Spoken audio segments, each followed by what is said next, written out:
আজকে আমি সাহাবাদের জীবনী থেকে কিছু কথা আপনাদের সাথে শেয়ার করব, কারণ সাহাবারা হচ্ছে আমাদের ইন্সপাইরেশন। দে আর আওয়ার ইন্সপাইরেশন, দে আর আওয়ার মোটিভেশন। এজন্য খবরদার, লা তাসুব্বু আসহাবি, আমার সাহাবাদেরকে গালি দিও না, কারণ আমার সাহাবাদের যুগ হচ্ছে শ্রেষ্ঠ যুগ। খায়রুল কুরুনি কারনি সুম্মা আল্লাযীনা ইয়ালুনাহুম, সবচেয়ে শ্রেষ্ঠ যুগ সাহাবাদের যুগ, তাবেঈদের যুগ, আমার নবীর যুগ। আমার নবীর যুগ সবচাইতে শ্রেষ্ঠ যুগ, সাহাবাদের যুগ সবচাইতে শ্রেষ্ঠ যুগ, তাবেঈদের যুগ সবচাইতে শ্রেষ্ঠ যুগ।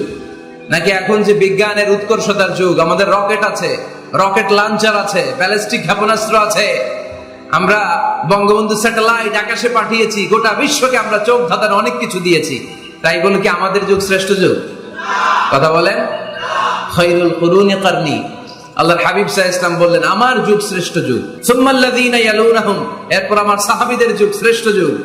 সুম্মাল্লাযীনা ইয়ালুনাহুম, এরপর আমার তাবেঈদের যুগ শ্রেষ্ঠ যুগ। ঠিক কি না? তাহলে শ্রেষ্ঠত্বের মানদণ্ডে ওনারা উত্তীর্ণ। রাদিয়াল্লাহু আনহুম ওয়া রাদু আন, আল্লাহ তাদের উপর সন্তুষ্ট, সাহাবাদের উপর। আবার সাহাবারাও আল্লাহর উপর সন্তুষ্ট, পড়েন সুবহানাল্লাহ।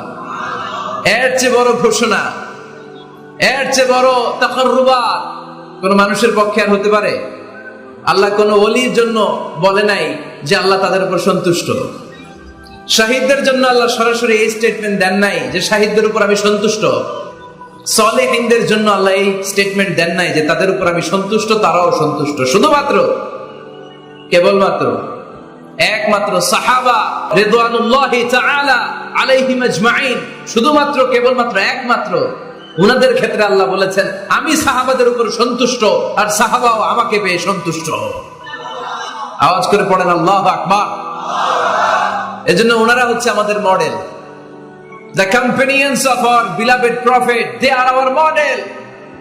সাহাবারা আমাদের মডেল। আমরা যদি অনুকরণ করি, কাউকে ফলো করি, করব বিশ্বনবীকে আর বিশ্বনবীর সাহাবাদেরকে। ঠিক কি না? একমত না দ্বিমত? জোরে বলতে হবে।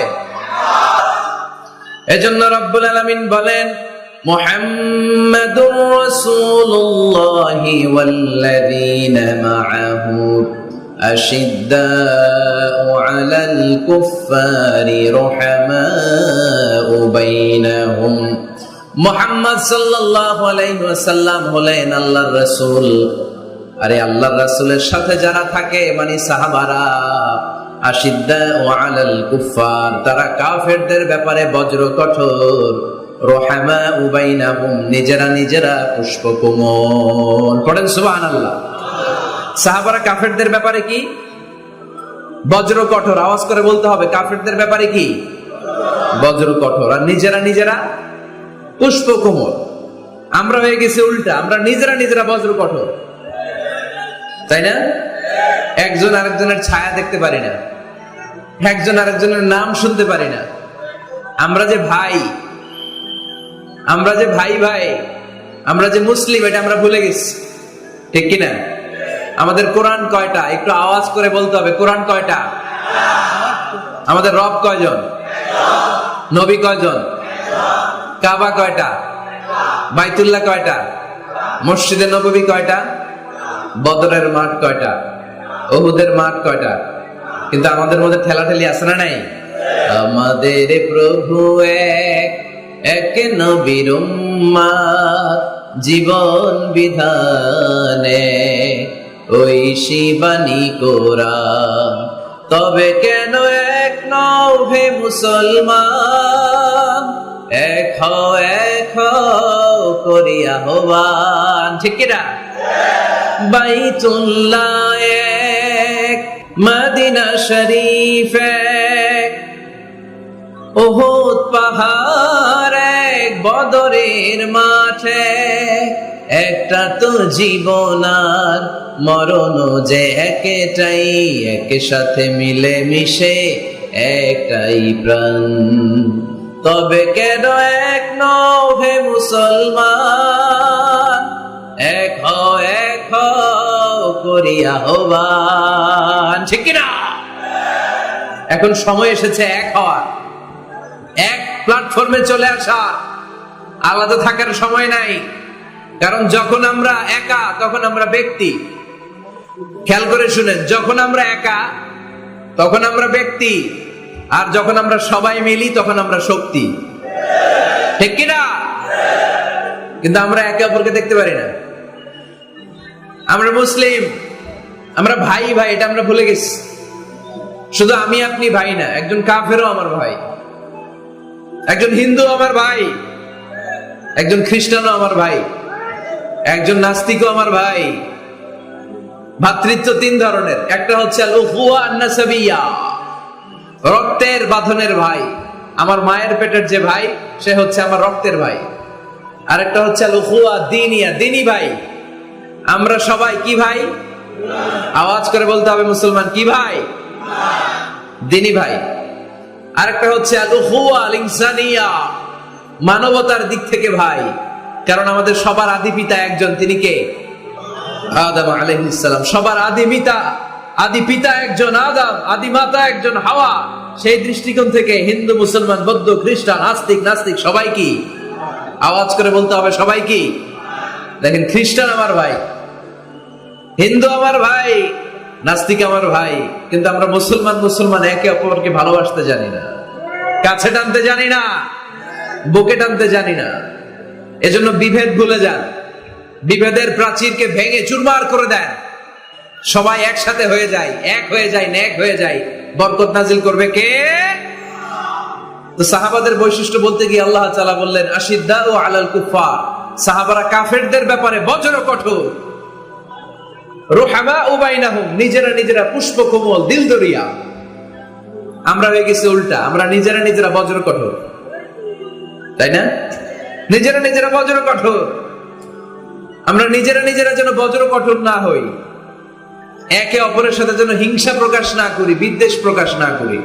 আমরা যেন মুসলমান ভাই ভাই হয়ে যায়। চান ভাই ভাই হতে? চান সবাই ভাই ভাই থাকবো? সবাই চান? আল্লাহ তুমি কবুল করো, আমরা পড়ি আমিন। আরো জোরে পড়তে হবে আমিন। তাহলে আমাদের মডেল হচ্ছে সাহাবারা। কারা? আরো জোরে বলতে হবে, কারা? তো যারা আমাদের মডেল, তাদের জীবনী জানার দরকার আছে না নাই? হ্যাঁ, সাহাবাদের জীবনী আপনারা পড়েন। সাইয়েদনা আবু বকরের জীবনী পড়েছেন, ওমর ফারুকের জীবনী, সাইয়েদনা আলী রাদিয়াল্লাহু তাআলা আনহু, ওসমান রাদিয়াল্লাহু তাআলা আনহু। আজকের এই মাহফিলটা, আমার আলোচনার সার্থকতা ঘটবে তখন যখন সবাই মিলে আমরা এই সিদ্ধান্ত নিতে পারবো যে আমাদের মডেল বিশ্বনবী, আমরা বিশ্বনবীর জীবনী পড়ব। আমাদের মডেল সাহাবারা, আমরা সাহাবাদের জীবনী পড়ব, এবং তাদের জীবনী থেকে যে চেতনা, যে প্রেরণা, যে অনুপ্রেরণা আমরা পাই, সেটা আমাদের জীবনে কাজে লাগাবো। জোরে বলেন ঠিক কিনা? যারা সাহাবাদের জীবনী পড়ে, তারা কি কখনো মিথ্যা বলতে পারে? ঘুষ খেতে পারে? সুদ খেতে পারে? খাদ্যে ভেজাল দিতে পারে? মাছে ফরমালিন দিতে পারে? ওজনে কম দিতে পারে? ক্যাসিনোর ব্যবসা করতে পারে? পেঁয়াজের দাম বাড়াতে পারে? কোন মেয়েকে ধর্ষণ করতে পারে? এগুলো হবে দেশপ্রেমিক, এগুলো হবে আল্লাহওয়ালা। এজন্য প্রিয় ভাইরা, আসুন আমরা সাহাবাদের জীবনী পড়ি এবং ওনাদের জীবনী থেকে আমরা অনুপ্রেরণা নিয়ে অনুপ্রাণিত হই। আজকে আমরা সাইয়েদনা ওমর ফারুকের জীবনী থেকে কিছু শিক্ষা আমাদের নিজেদের জন্য নিয়ে আমরা বাড়িতে ফিরবো ইনশাআল্লাহ। অল্প কয়েকজন বলছে, আরো জোরে বলতে হবে ইনশাআল্লাহ। মাশাআল্লাহ। সাইয়েদনা ওমর ফারুক রাদিয়াল্লাহু তাআলা আনহুর জীবনী আমরা শুনবো। কার জীবনী? আওয়াজ করে বলতে হবে, কার জীবনী? আমি যত সময় কথা বলবো, প্রশ্ন করলে উত্তর দিতে হবে বাঘের বাচ্চার মতো। আমরা ওমরে ফারুকের জীবনী শুনবো। কার জীবনী? ওমরে ফারুকের জীবনী। আল্লাহ তাআলা তিনটা ইমানি ধাক্কা ওনার হৃদয়ে দিয়ে ওনাকে ইসলামের জন্য কবুল করে নিয়েছেন। কয়টা ধাক্কা? সবাই বলতে হবে, আরো জোরে বলেন, কয়টা? তিনটা। এক নম্বর ধাক্কা হচ্ছে বিশ্বনবীর দোয়ার ধাক্কা। দোয়ার একটা ধাক্কা আছে না নাই? এটা বড় ধাক্কা। এটা ব্যালিস্টিক ক্ষেপণাস্ত্রের চেয়েও কড়া, মারাত্মক। মিসাইল হামলা করলে যেমনি লক্ষ্যবস্তু ভেদ করে, দোয়ার মতো দোয়া করলো দোয়া যে লক্ষ্যবস্তুতে আঘাত হানে, ঠিক কিনা? বিশ্বনবী দোয়া করলেন, আল্লাহুম্মা আইজ্জাল ইসলাম বিহাব্বির রাজুলাইনি ইলাইক। আল্লাহ, এই মক্কার দুইজন লোকের একজনকে তুমি কালিমার সুশীতল ছায়া তলে এনে দাও। দুইজন লাগবে না, কয়জন লাগবে? জোরে বলেন, একজন। কারণ যুগ জামানা পাল্টে দিতে চাই না অনেকজন, এক মানুষই আনতে পারে জাতির জাগরণ। এক মানুষই বিপদকালে বাঁচায় কাফেলায়, ক্ষুদ্র ডিঙ্গি বাঁচায় জাহাজ অসীম দরিয়ায়। এজন্য জামানা পাল্টে দিতে লাগে কয়জন? এজন্য বিশ্বনবী আল্লাহর কাছে দোয়া করলেন, আল্লাহ মক্কার দুজনের একজন, দুজন চাই না, দুজনের যে কোনো একজনকে কালিমার সুশীতল ছায়া তলে এনে দাও। এক হলো ওমর ইবনুল খাত্তাব, হয়তো খাত্তাবের বেটা ওমরকে তুমি ইসলামের ভেতরে নিয়ে আসো, কিংবা আবি জাহাল ইবনে হিশাম, হিশামের বেটা আবু জাহেলকে তুমি মুসলমান বানায়া দাও। দুইজন চাইছেন নাকি একজন? হয় খাত্তাবের বেটা ওমর কিংবা হিশামের বেটা আবু জাহাল, দুজনের একজনকে আমার চাই। ওমরে ফারুকের জন্য দোয়াটা কবুল করে নিয়েছে কে? তাহাজ্জুদের নামাজ পড়ে বিশ্বনবী যখন দোয়া করলেন, এই দোয়া যে ওমরে ফারুকের হৃদয়ে একটা ধাক্কা মারল। সুবহানাল্লাহ পড়েন। দোয়ার ধাক্কা বড় ধাক্কা, ঠিক কিনা? প্রায় শুনবেন ক্যান্সার হয়েছে, ডাক্তার বলে দিছে বাঁচবে 2 মাস। কয় মাস? এরপর আমি দেখছি লোকটা 8 বছর বেঁচে ছিল। কয় বছর? ডাক্তার বলছে বাঁচবে কয় মাস, বেঁচে ছিল কয় বছর? 8 বছর। কিসের বরকতে? দোয়া। কিসের বরকতে? তাহলে দোয়ার একটা পাওয়ার আছে না নাই? একটা ধাক্কা আছে না নাই? বিশ্বনবী দোয়া করলেন, আল্লাহ হয় ওমরে ফারুককে আপনি এনে দেন, অথবা আবু জাহেলের মনটারে নরম করে দেন। ওমরে ফারুকের জন্য দোয়াটা কবুল করে নিল কে? এই দোয়ার একটা বরকত ওমরে ফারুকের হৃদয়ে ছুঁয়ে গেল। 1 নাম্বার ধাক্কা। ধাক্কা সব একবারে দেওয়া যায় না। ধাক্কা একবারে দেওয়া যায়? ডাক্তারের কাছে গেলে ডাইরেক্ট কি অ্যান্টিবায়োটিক মারে? কথা বলেন। প্রথমে সামান্য ঔষধ দেয়, সিম্পল ডোজ, তারপরে ডোজ একটু বাড়ায়, ফাইনালি কাজ না হলে অ্যান্টিবায়োটিক মারে। কথা বলেন। প্রথম ধাক্কাটা গেল তিনি দোয়ার ধাক্কা। বিশ্বনবী দোয়া করলেন, ওই দোয়ায় ওমরে ফারুকের হৃদয়ে ছুঁয়ে গেল। এরপরে রব্বুল আলামিন ওমরে ফারুককে ধাক্কা মারলেন কোরআনের একটা সূরা দিয়ে। সূরাটার নাম হলো সূরাতুল হাক্কা। কি সূরা? কোন সূরা দিয়ে ধাক্কা দিছে? সূরা হাক্কা। সূরা হাক্কা দিয়ে দিছে এক, কথা কয় না। সূরা হাক্কা দিয়ে দিয়েছেন এক। আল হাক্কাতু মাল হাক্কা ওয়া মা আদরাকা মাল হাক্কা। সূরা হাক্কা দিয়ে আল্লাহ একটা ধাক্কা মারলেন। ওই যে দোয়া করলেন বিশ্বনবী, দোয়ার পর সাইয়েদনা ওমর ফারুকের হৃদয়ের মধ্যে উথাল পাতাল শুরু হয়ে গেল। সব সময় লুকিয়ে লুকিয়ে বিশ্বনবীরে ফলো করে। বিশ্বনবী ডানে গেলে ওমরে ফারুক ডানে যায়, বিশ্বনবী বায়ে গেলে ওমরে ফারুক বায়ে যায়। বিশ্বনবী রাত্রিবেলা নামাজ পড়লে ওমরে ফারুক পেছনে লুকিয়ে লুকিয়ে বিশ্বনবীর কোরআন শুনে। বিশ্বনবী মসজিদুল হারামের পাশে দাঁড়িয়ে রাতের এশার সালাত আদায় করছিলেন। ওই টাইমে বিশ্বনবী সূরাতুল হাক্কা তেলাওয়াত করছিলেন। কোন সূরা? সূরাতুল হাক্কা বিশ্বনবী তেলাওয়াত করছেন। ওমরে ফারুক মন্ত্রমুগ্ধ হয়ে বিশ্বনবীর কণ্ঠের তেলাওয়াত শুনে। বিশ্বনবীর তেলাওয়াতের কণ্ঠ আমাদের কণ্ঠের মতো নাকি? বিশ্বনবীর কণ্ঠ কারি বাসাদের কণ্ঠের মতো? আহমদ বিন ইউসুফের কণ্ঠের মতো?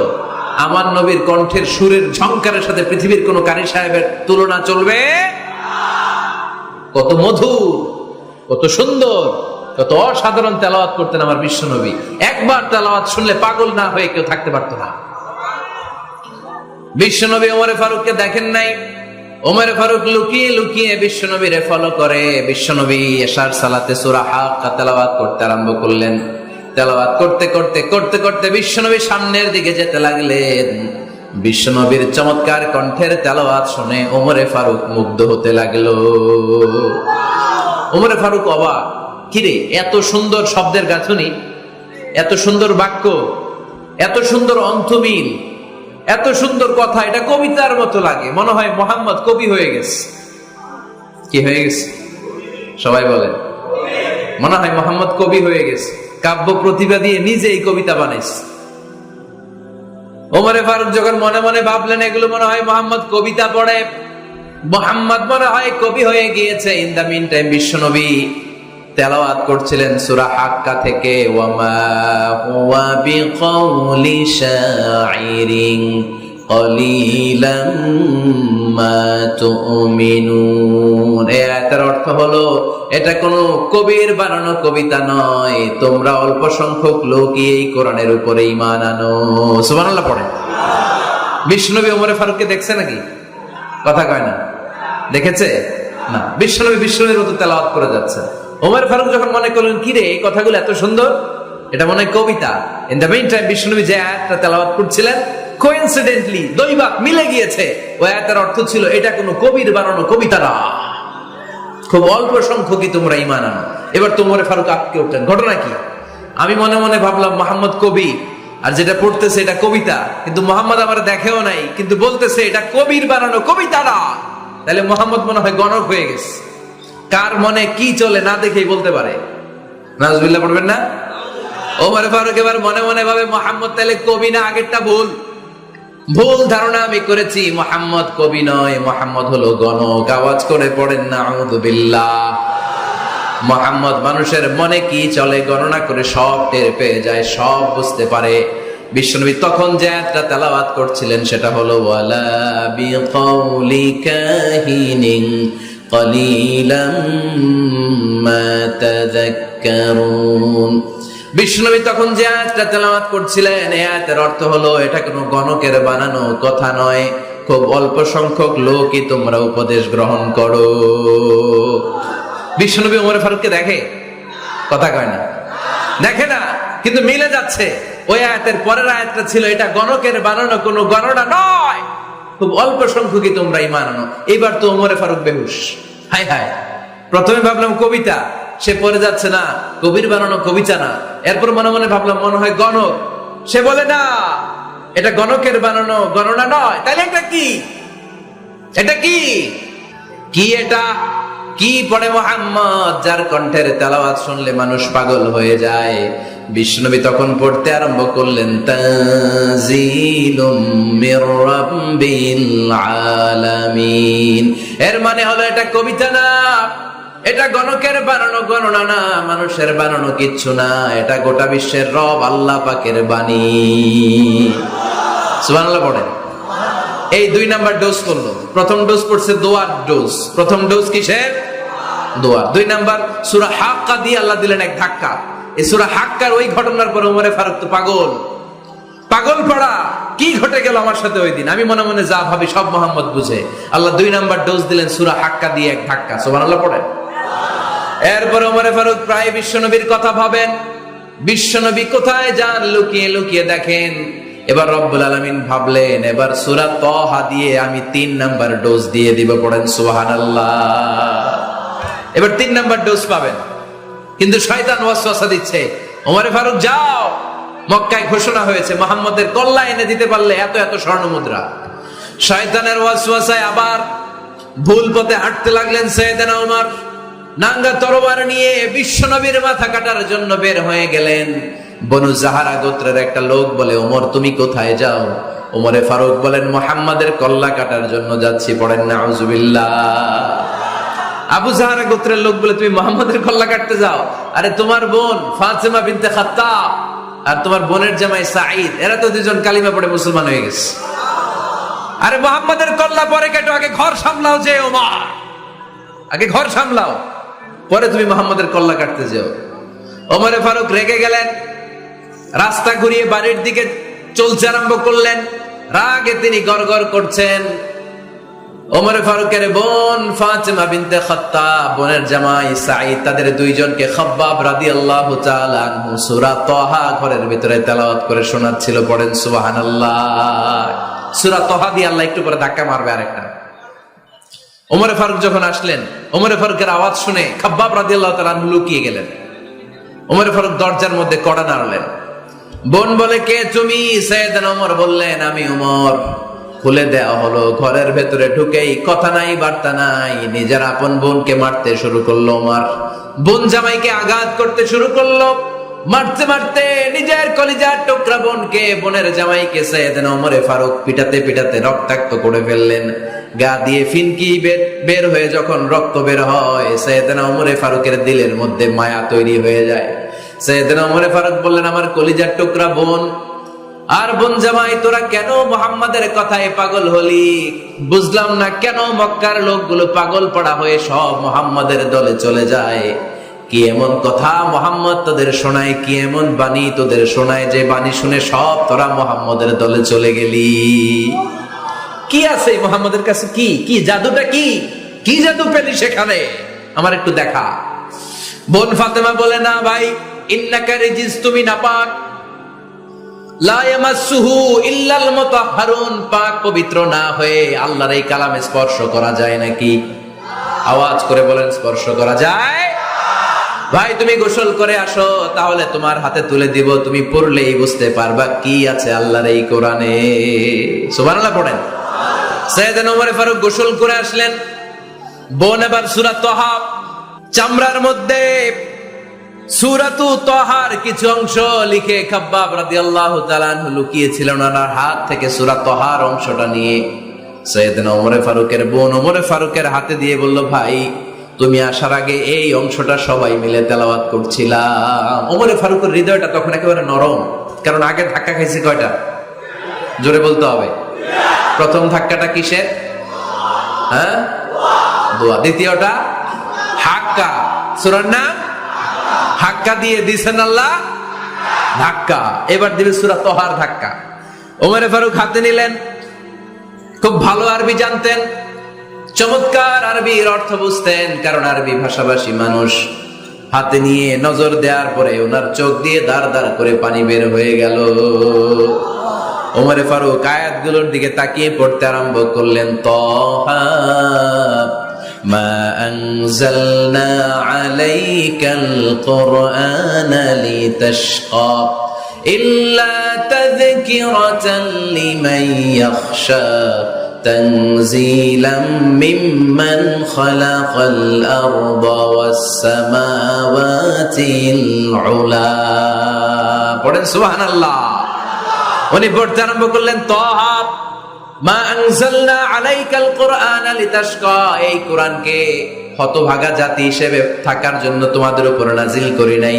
তানজিলাম মিম্মান খালাকাল আরদা ওয়াস সামাওয়াতিল উলা, এটা ওই রবের পক্ষ থেকে, ওই সত্তার পক্ষ থেকে নাজিল হয়েছে যেই রব জমিন তৈরি করেছেন, যেই রব বিশাল সুবিশাল আকাশও তৈরি করেছেন। সুবহানাল্লাহ পড়েন।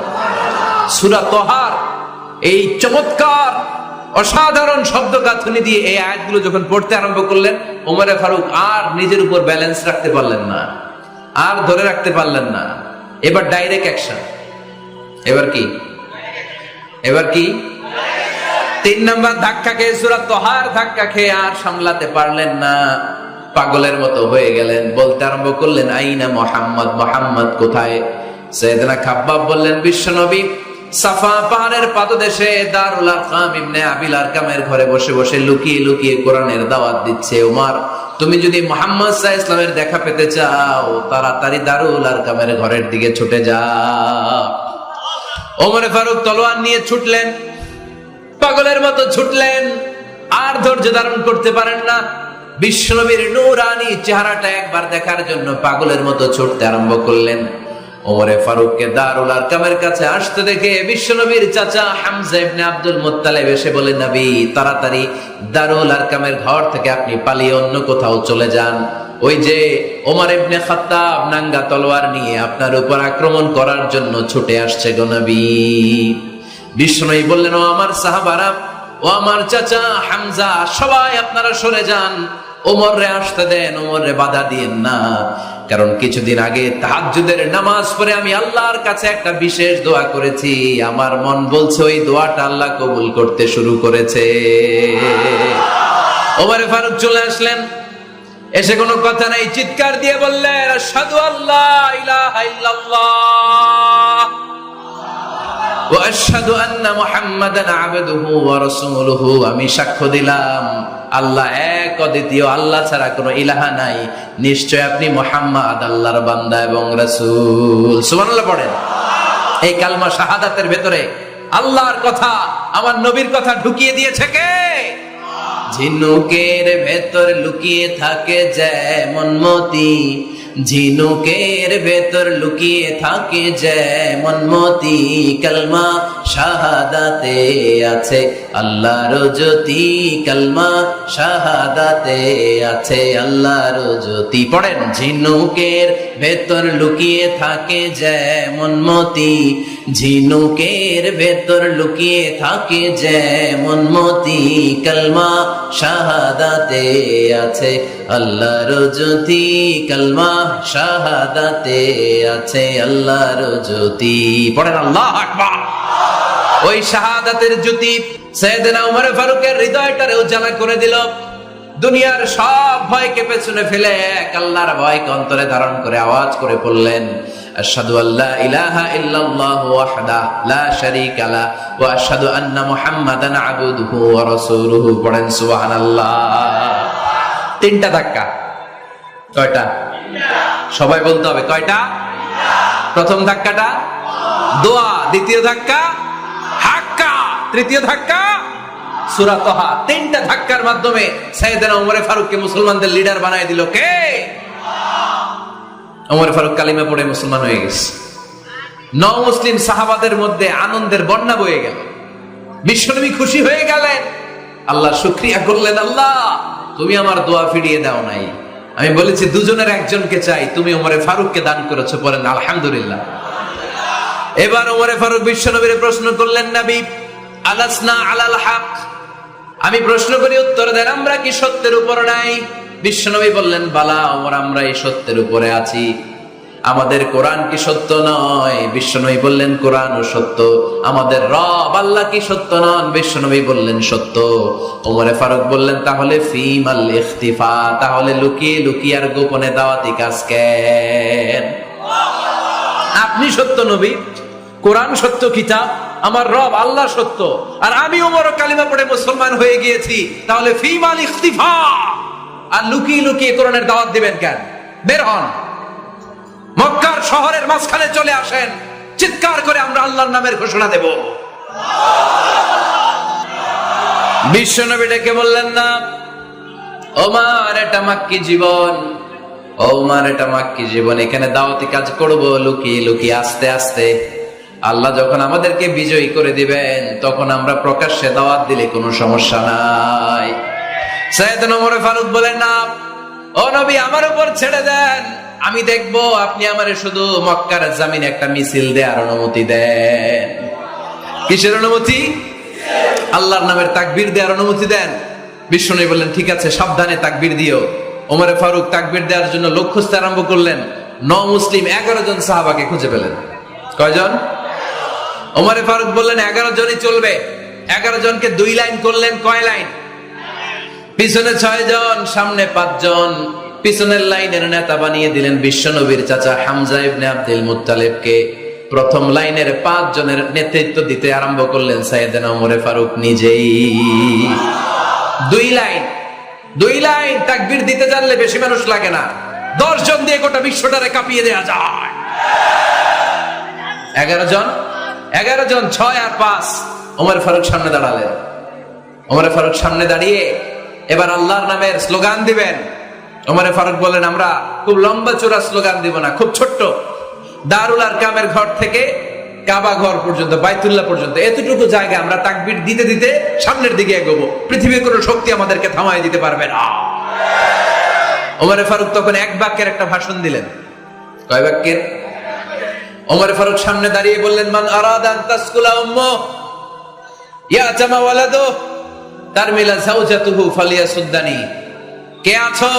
মান আরাদা আন তাসকুলা উম্মু, কে আছো মায়ের বুক খালি করতে চাও? ইয়াতামা ওয়ালাদু, কে আছো বাচ্চাগুলারে, সন্তানগুলারে ইতিম বানাতে চাও? তারমিলা যাওজাতুহু, কার এত বড় বুকের পাটা আছে দেখি, কে আছো স্ত্রীকে বিধবা বানাতে চাও? বুকের পাটা থাকলে আমি ওমরে থামাও, যদি সাহস থাকে আমি ওমরের মিছিল থামাও।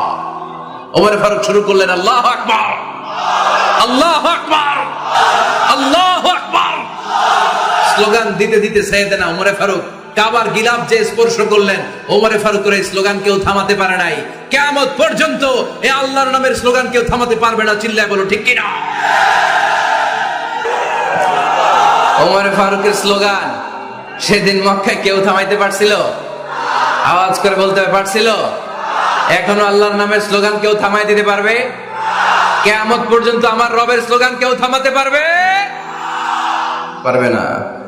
ওমরে ফারুক স্লোগান দিলেন, আবু জাহেল, উতবা, শাইবা, ওয়ালিদ ইবনে মুগীরা আল্লাহু আকবার ধ্বনি শুনে বাইরে আসছে। কিরে, এত বড় স্লোগান, আমাদের কাছ থেকে পারমিশন নেয় নাই, অনুমতি নেয় নাই। অনুমতি নেওয়া ছাড়াই স্লোগান শুরু। বের হয়ে দেখে মিছিলের সামনে ওমর। ওমরে ফারুককে দেখে আবু জাহেল দিছে এক দৌড়, উতবা দিছে আরেক দৌড়, শাইবা দিছে বহু দৌড়। সুবহানাল্লাহ পড়বেন না? এজন্য ওমর বেশি লাগে না, ওমর লাগে একজন। চিল্লায় বলতে হবে, ওমরে ফারুক লাগে কয়জন? একজন। ওমরই গোটা বিশ্বের চেহারা পাল্টে দিতে সক্ষম। চিল্লায় বলেন ঠিক কিনা? গোটা বিশ্বে মুসলমানদের আছে করুণ অবস্থা। আমাদের কোনো সেন্ট্রাল লিডারশিপ নাই। আমাদের মুসলিম দেশগুলোরে এক করে রাখবে, ভাইয়ের ভাইয়ের মতো রাখবে, আমাদের স্বার্থ নিয়ে কথা বলবে, এরকম নেতা আমাদের নাই। ঠিক কিনা? আমরা সেই ওমরে ফারুকের অপেক্ষায়, আমরা সেই ইমাম আল মাহাদির অপেক্ষায়, যার একটা হুঙ্কারের আহ্বানে গোটা বিশ্বের সব মুসলমান এক প্ল্যাটফর্মে চলে আসবে। ওইরকম নেতা একজন লাগবে। কয়জন? গোটা মুসলিম উম্মাহকে একত্রিত করার জন্য একজন উমরই যথেষ্ট। ঠিক কিনা? আবার বিশ্বনবী বলছেন, লা নাবিয়্যা বা'দি ওয়ালা রাসূলা, আমার পরে কোনো নবী নাই, আমার পরে কোনো রাসূল নাই। তবে লাউ কানা বা'দি নাবিয়্যুন লাকানা উমর, আমি নবীর পরে যদি নবী হওয়ার যোগ্যতা কারো থাকে, আমার ওমরের মধ্যে সেই যোগ্যতা আল্লাহ দিয়েছে। প্রভু তুমি বলেছো রাসূল দেবে না, বলনি দেবে না ওমর, বলনি দেবে না হামজা তারিক, খালিদ বিজয় সমর। প্রভু তুমি বলেছো রাসূল দেবে না, বলনি দেবে না ওমর, বলনি দেবে না হামজা তারিক, খালিদ বিজয় সমর। প্রভু তুমি বলেছো রাসূল দেবে না। আল্লাহু আকবার। একটা ওমর দরকার। কয়জন দরকার? কয়জন দরকার? এই পুরা উম্মাহ, মুসলিম উম্মার মধ্যে ওনার পজিশন নাম্বার 3। ওমর ফারুকের পজিশন নাম্বার 1 নম্বর পজিশন বিশ্বনবীর সাল্লাল্লাহু আলাইহি ওয়াসাল্লাম। দ্বিতীয় পজিশন আবু বকর। আর 3 নম্বর পজিশন সুবহানাল্লাহ পড়বেন না? আশরাতুল মুবাশশিরিনা বিল জান্নাহ, জান্নাতের সুসংবাদ প্রাপ্ত অনেক সাহাবার কথা হাদিসে পাওয়া যায়, কিন্তু এক হাদিসে আল্লাহ রাসূল সাল্লাল্লাহু আলাইহি ওয়াসাল্লাম 10 জন সাহাবীর কথা বলেছেন। ওই 10 জনের ভেতরে সাইয়েদনা ওমর ফারুক আছে না নাই? আবার ওমর ফারুক ছিলেন বিশ্বনবীর শ্বশুর। সাইয়েদনা ওমর ফারুকের কন্যা হাফসা রাদিয়াল্লাহু তাআলা আনহাকে বিশ্বনবী বিয়ে করে ওমর ফারুকের জামাই হয়েছেন, আর ওমর ফারুককে বিশ্বনবী শ্বশুর বানিয়েছে। সুবহানাল্লাহ পড়েন। আগে জানতেন এটা? ওমর ফারুক রাদিয়াল্লাহু তাআলা আনহু যে বিশ্বনবীর শ্বশুর ছিল, এটা আজকে প্রথম জানলেন। কে কে দেখি? দেখছেন? অনেকেই জানে না। মাশাআল্লাহ, হাত নামান, আমরা জেনে নিব। জানতে কোনো সমস্যা নাই। বাঁচতে হলে জানতে হবে। বাঁচতে হলে কি করতে হবে? জানতে হবে। 4 জন খলিফার 2 জন হচ্ছে বিশ্বনবীর মেয়ের জামাই, বাকি 2 জন হচ্ছে বিশ্বনবীর শ্বশুর। সাইয়েদনা উসমান রাদিয়াল্লাহু তাআলা আনহুর কাছে বিশ্বনবী সাল্লাল্লাহু আলাইহি ওয়াসাল্লাম 2 কন্যাকে বিয়ে দিয়েছেন। বিশ্বনবী সাল্লাল্লাহু আলাইহি ওয়াসাল্লামের মোট কন্যা 4 জন। কয়জন? বড় মেয়ের নাম যায়েনব রাদিয়াল্লাহু তাআলা আনহা, ওনার স্বামীর নাম ছিল আবুল আস ইবনে রাবি'। তারপরের মেয়ের নাম হচ্ছে উম্মে কুলসুম, ওনাকে বিয়ে দিয়েছিলেন বিশ্বনবী সাইয়েদনা ওসমান রাদিয়াল্লাহু তাআলা আনহুর সাথে। উম্মে কুলসুম রাদিয়াল্লাহু তাআলা আনহার ইন্তেকালের পরে আরেক মেয়ে রুকাইয়াকে বিশ্বনবী সাইয়েদনা ওসমানের কাছে আবার বিয়ে দিয়ে দিলেন। সুবহানাল্লাহ পড়ে। আর সবচেয়ে ছোট্ট কন্যা ফাতেমা রাদিয়াল্লাহু তাআলা আনহাকে বিয়ে দিয়ে দিলেন নিজের চাচাতো ভাই সাইয়েদনা আলী রাদিয়াল্লাহু তাআলা আনহুর সাথে। তার মানে সাইয়েদনা ওসমান আর সাইয়েদনা আলী ছিল বিশ্বনবীর মেয়ের জামাই, ঠিক কিনা?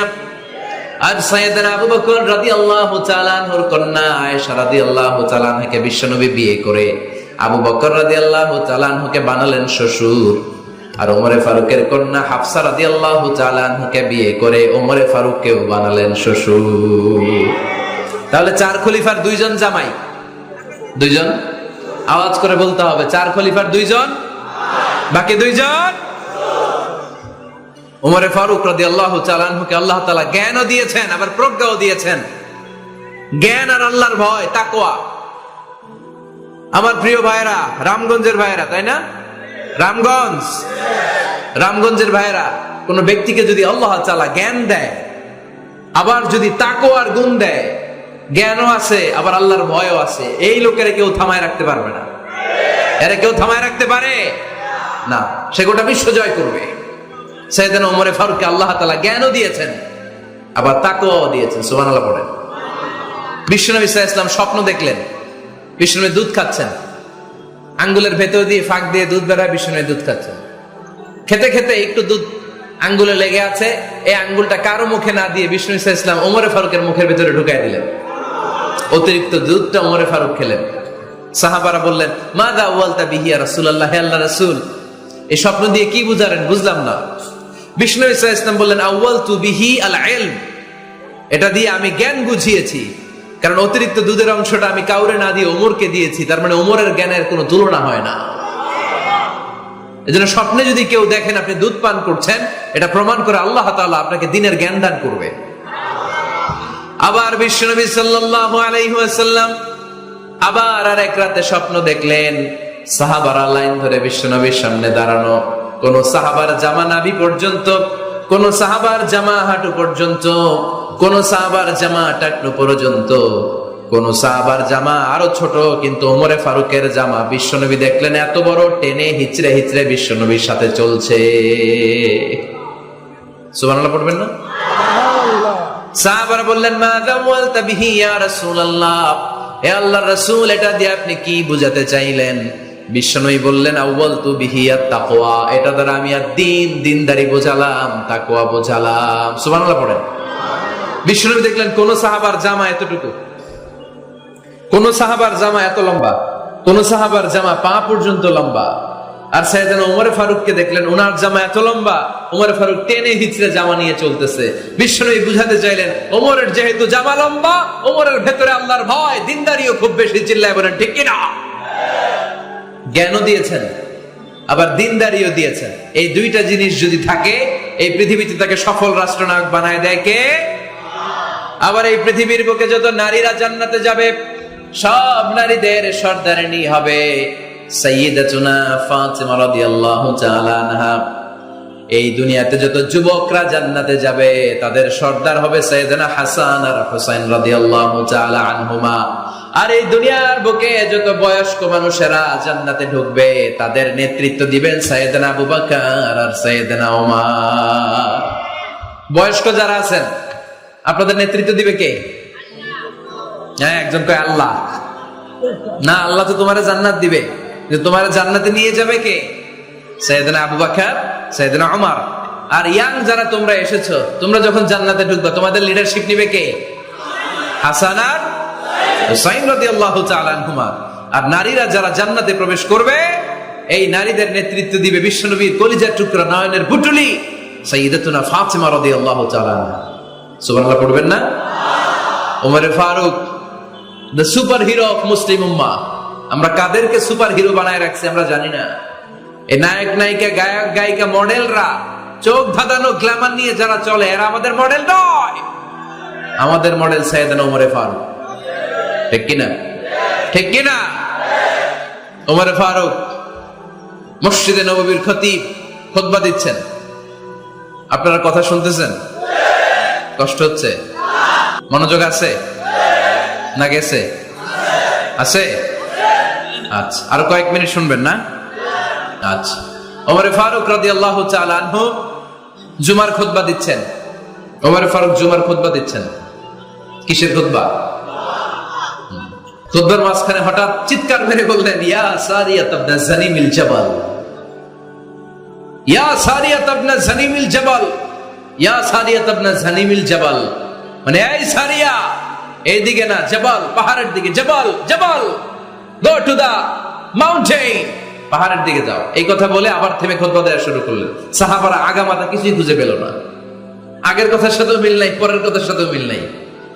জুমার নামাজ শেষ। সাহাবারা বললেন, আমিরুল মুমিনিন, খলিফাতুল মুসলিমিন ওমর ফারুক জুমার খুতবা দেওয়ার সময় হঠাৎ চিৎকার মেরে বললেন, ইয়া সারিয়াত ইবনে জানিমিল জাবাল, আপনার এই বাক্যের সাথে আপনার খুতবার আগের কথার কোনো মিল পেলাম না, পরের কথারও কোনো মিল পেলাম না, আপনি বুঝিয়ে বলেন কেন বলেছেন, আমরা তো বুঝলাম না। সাইয়েদনা ওমর ফারুক বলেন, আমি যখন জুমার খুতবা দিচ্ছি হঠাৎ আমার চোখের মধ্যে ভেসে উঠলো ওই যে গত কয়েক মাস আগে আমি আমার মুসলিম সেনাপতিকে ইরানে, পারস্যে, ওই ইরানের বিশাল রাজ্যে যুদ্ধের জন্য পাঠিয়েছি। আমি দেখলাম যুদ্ধের একটা ভয়ঙ্কর মুহূর্তে আমার মুসলিম সেনাপতি ভুল দিকে চলতে আরম্ভ করেছে। বাম দিকে তার পাহাড়, ডান দিকে উপত্যকা। ডান দিকে যদি সে চলে যায়, উপত্যকায় চলে যায়, শত্রু বাহিনীর হাতে ধরা খেয়ে সব মারা যাবে। আর আমার সেনাপতি যদি মুসলিম বাহিনীকে নিয়ে পাহাড়ের উপর উঠে যায়, আল্লাহর মেহেরবানিতে এই যুদ্ধেও তারা জয়লাভ করবে। এজন্য আমি মসজিদের মিম্বারে দাঁড়িয়ে রব্বুল আলামিন আমার চোখের সামনে ওই যুদ্ধক্ষেত্রের দৃশ্যপটটা তুলে ধরেছে, ওইটা দেখে আমি এখানে দাঁড়িয়ে আমার সেনাপতিকে কমান্ড দিয়েছি। পড়েন সুবহানাল্লাহ। যেন তেন মানুষ না, এটা জুমার মিম্বারে দাঁড়িয়ে হাজার কিলোমিটার দূর পারস্যে কি হচ্ছে সেটাও দেখতে পেতেন আল্লাহর মেহেরবানিতে। সুবহানাল্লাহ পড়েন। সাহাবারা বিশ্বাস করে নিলেন, কিন্তু মুনাফিক টাইপের যেগুলো, এগুলো বলে এটা আবার কেমন কথা, উনি আছেন মদিনার মিম্বারের মধ্যে দাঁড়িয়ে, হাজার হাজার কিলোমিটার দূরে কি হচ্ছে উনি দেখবেন কেমনে। এরা বিশ্বাস করলো না, সাহাবারা সবাই বিশ্বাস করলো, মুনাফিক গুলো বিশ্বাস করলো না। তারা মনে মনে ভাবলো, এই মুসলিম সেনাপতি বিজয়ের বেশে যেদিন মদিনায় আসবে, আমরা মদিনার উপকণ্ঠে দাঁড়িয়ে থাকবো, ওদেরকে জিজ্ঞেস করবো এমন এমন দিন ওমরে ফারুকের কণ্ঠের কোনো আওয়াজ শুনতে পেরেছিলে কিনা। বিজয়ী বেশে সাহাবারা যখন ফিরে আসতো, সব মুমিনরা আহলান ওয়া সাহলান জানাতে ওনাদেরকে রিসিভ করতে যেত, মুনাফিক গুলো যেত না। কিন্তু ওই দিন মুনাফিকরা সবার আগে যে হাজির। মুসলিম সেনাপতি যখন ঢুকলো, জিজ্ঞেস করলো, মুসলিম সেনাপতি এত দিন আগের কথা, জুমার দিন দুপুর বেলা যুদ্ধক্ষেত্রে হঠাৎ করে আমিরুল মুমিনিনের কোনো কথা তুমি তোমার কান দিয়ে শুনতে পেরেছিলে কিনা বলো। সেনাপতি বলল, তোমরা কেমন করে বুঝলা, কেমন করে তোমরা জানলা? তোমরা ঠিকই জেনেছো, ঠিকই ধরেছো, ঠিকই বলেছো। যুদ্ধের কঠিন মুহূর্তে ভুল করে আমি উপত্যকার দিকে মুসলিম বাহিনীকে নিয়ে ছুটতে আরম্ভ করেছিলাম। হঠাৎ করে আমিরুল মুমিনিনের একটা কণ্ঠ আমার কানের ভেতরে ভেসে আসলো। আমি শুনতে পেলাম, ইয়া সারিয়াত ইবনে জানিমিল জাবাল, ডান দিকে উপত্যকার দিকে যেও না, তাড়াতাড়ি বাম দিকে পাহাড়ের উপর চড়ে যাও। শুনেছি আমি, আমার নিজ কানে শুনেছি। তোমরা কি করে জানলে? আমি নিজে শুনেছি। সেদিন আমিরুল মুমিনিনের এই ইনস্ট্রাকশন, এই গাইডলাইন যদি আমরা ফলো করতে না পারতাম, শত্রু বাহিনীর হাতে আমরা কচু কাটা হতাম। আমাদের চেহারা, আমাদের আত্মীয় স্বজনরা তোমরা কেউ দেখতে পেতে না। পড়েন সুবহানাল্লাহ। This is our super hero. আমাদের সুপার হিরোর নাম কি?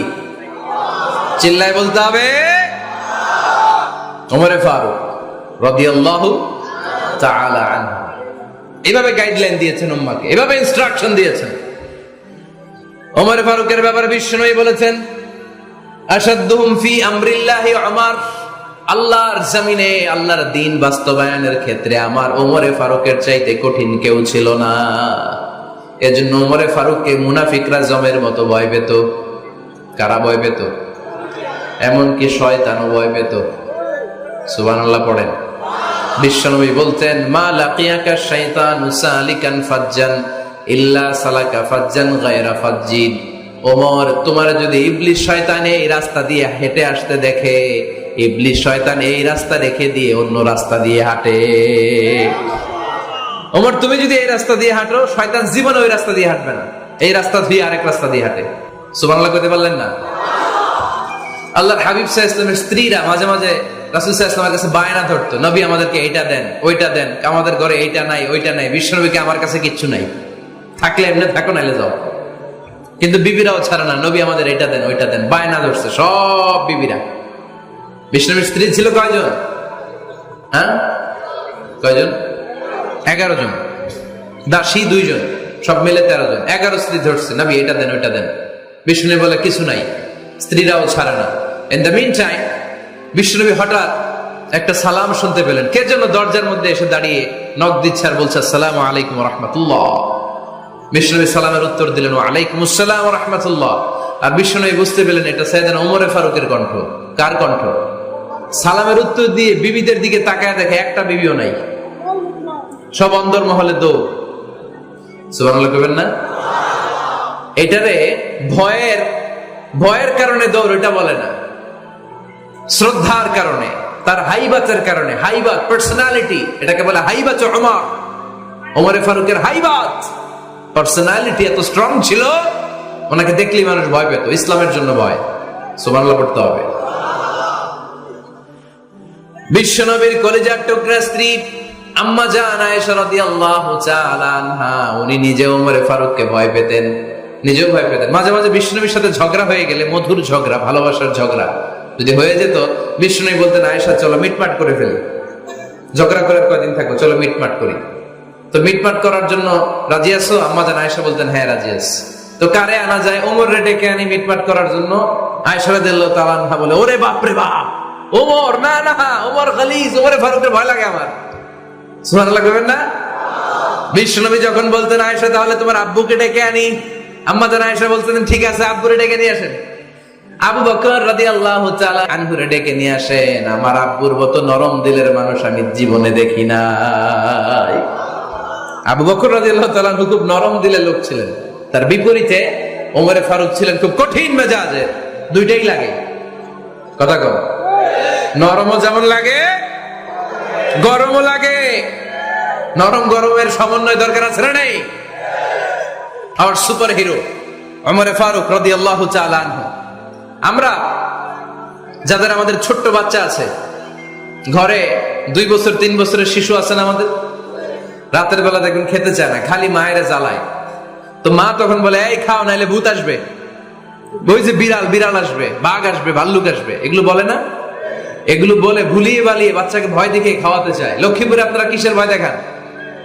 হ্যাঁ, ভূতের? কিসের কিসের? বাঘের? কালা বিলাই, কালাচান। আচ্ছা, তো এই যে বাঘ আসবে, ভাল্লুক আসবে, এই তাড়াতাড়ি খাও, বাঘ আসবে। বাঘের কথা শুনলে বাচ্চারা খেয়ে ফেলে ভয়ে। এই ভূত আসলো, ভূত, তাড়াতাড়ি খা, না খাইলে ভূতে ধরবে, তো খা, সাথে সাথে খায়। মদিনাতে যখন ওমর ফারুক রাদিয়াল্লাহু তাআলা আনহু মদিনার খলিফা, তখন মদিনার বাচ্চারাও মাদেরকে এরকম জ্বালাতো, খেতে চাইতো না।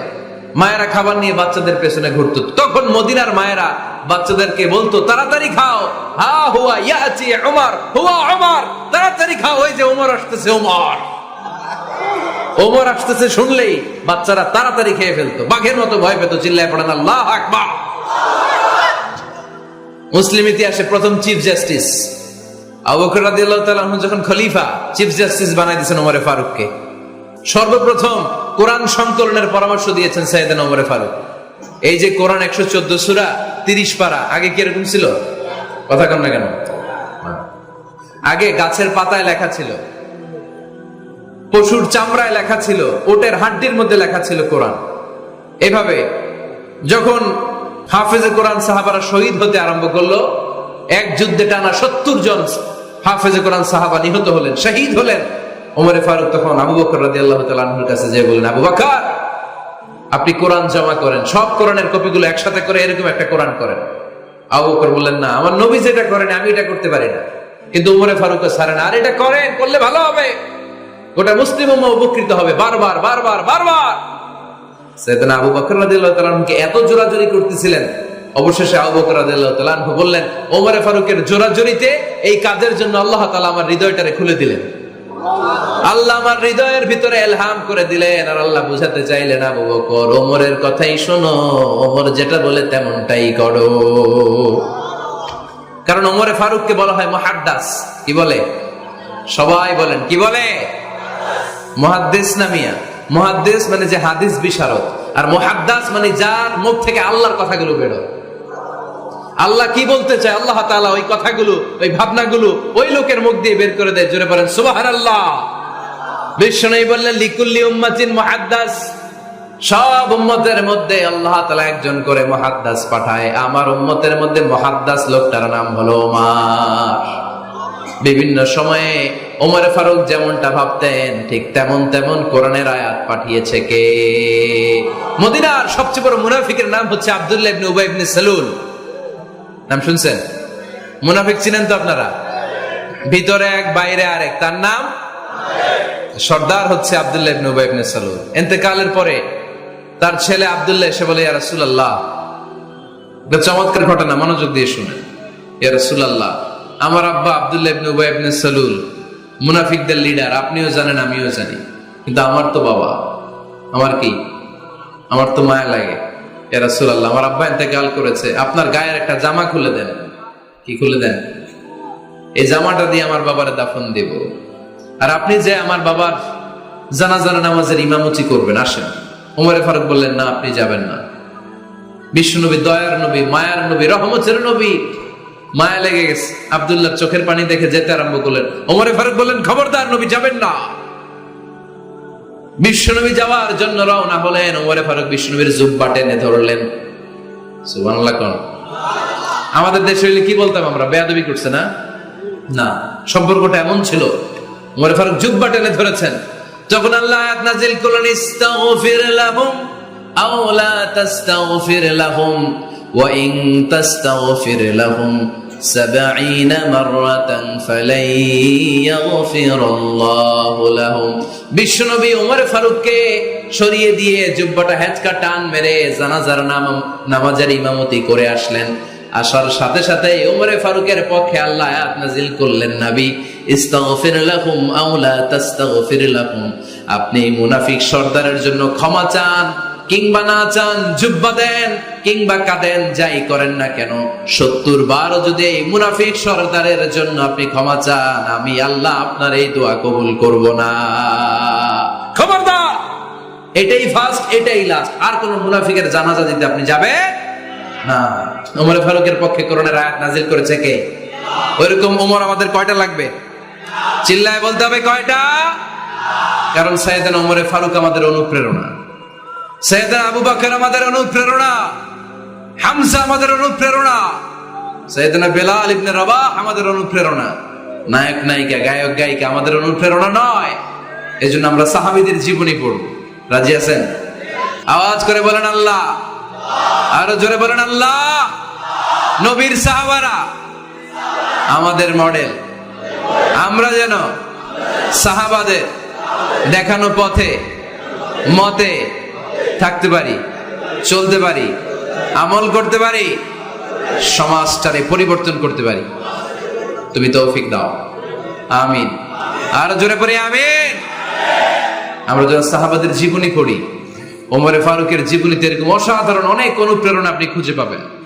সাইয়েদনা আবু বকরের জীবনী থেকে অনেক অনুপ্রেরণা আপনি খুঁজে পাবেন।